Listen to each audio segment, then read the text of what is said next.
Hi, ladies. So over the past couple days, as I've just been praying about, Lord, what do you want to say to us at JES? What do you want to say to us, Lord? And I kept hearing this phrase over and over again about that He's the lifter of our head. He's the lifter of our head. And I knew that was in Psalm somewhere. And in Psalms chapter 3, verse 3, it says this: "But you, O Lord, are a shield for me, my glory, and the lifter of my head. With my voice I cry to the Lord, and He hears and answers me out of His holy hill." And so David wrote Psalms, and when you think about all the things that David was going through and all the reasons that he was feeling downcast and downtrodden and just overwhelmed and helpless in his soul, yet he was always crying out to God. And he knew that God was bigger than all these things. He knew that God would rescue him, that God had not forgotten him in the midst of his trouble.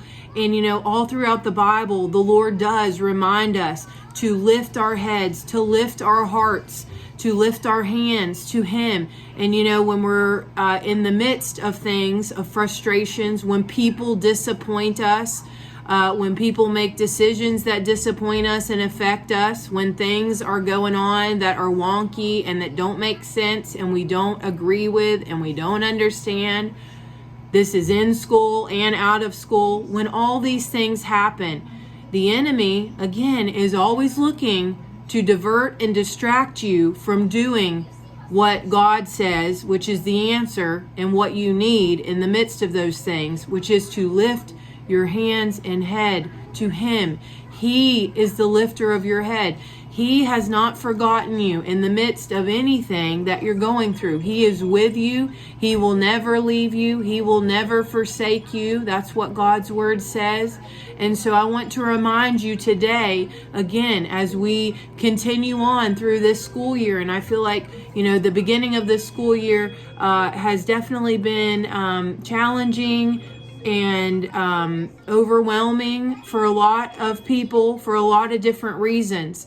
And so we must keep our eyes on Jesus. We must remember that He is the lifter of our head, and that despite circumstances, always, despite situations, let's choose faith. Let's choose to speak and believe in line with what God says, that He is with us, He is for us, He is not against us, and He will walk with us through this school year, just like always. So let's choose to encourage one another with what God says. Let's hold on to that, right? And help one another as we keep our eyes on Him and we remember He is the lifter of our head.